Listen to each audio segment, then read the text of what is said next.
What's up, guys? Welcome back to the channel. My name is Nick and this is Full Throttle Cars. Today we're going to be going over a big service bill that I recently had for the Acura TL, but that is going to be a little bit later in this video. First, we're going to jump into the BMW 540i M Sport and we're going to go for a short little drive, so I'll take you along with me.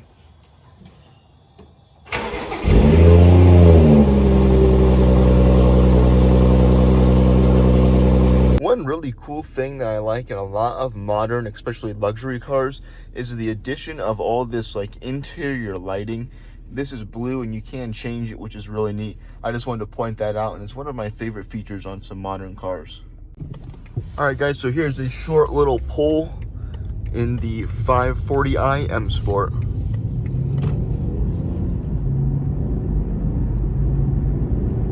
All right, guys, so we have jumped inside the TL right now, and we are going to go over the service bill that I just got, which is by far the most expensive servicing I have had to do yet to this car.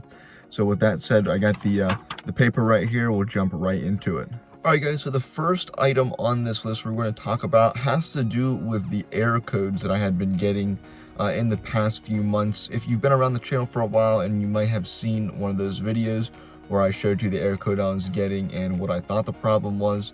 It was an exhaust system error code, and what I thought it might have been was an oxygen sensor, which it turns out was part of the issue, but not the entire issue. So I did get an oxygen sensor replaced, as well as the EGR valve, which is the exhaust gas recirculation valve, which was very clogged, and when that happens, it reduces the flow from your exhaust gases, which can lead to decreased performance, bad fuel efficiency, and is just overall not good. So both of those things were replaced for the first couple items on the list. All right, guys, so the next things on this list is some gaskets that got replaced.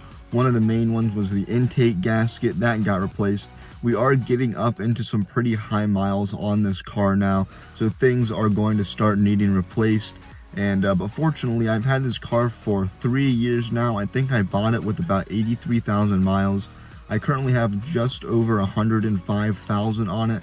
So really, I have had to do very little to this car other than just your standard oil changes and a couple things here and there up until this service bill. So really, it's been a very reliable car to own and really hasn't had any issues up until this point.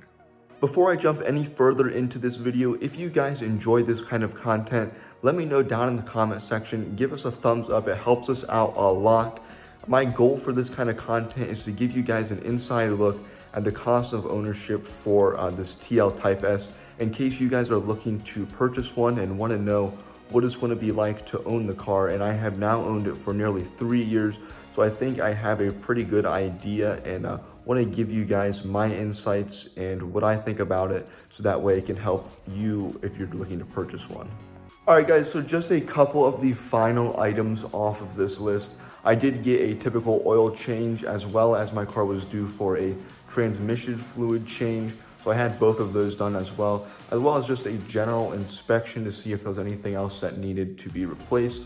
And I did need to get new pads and rotors for the rear, so that was also part of the total.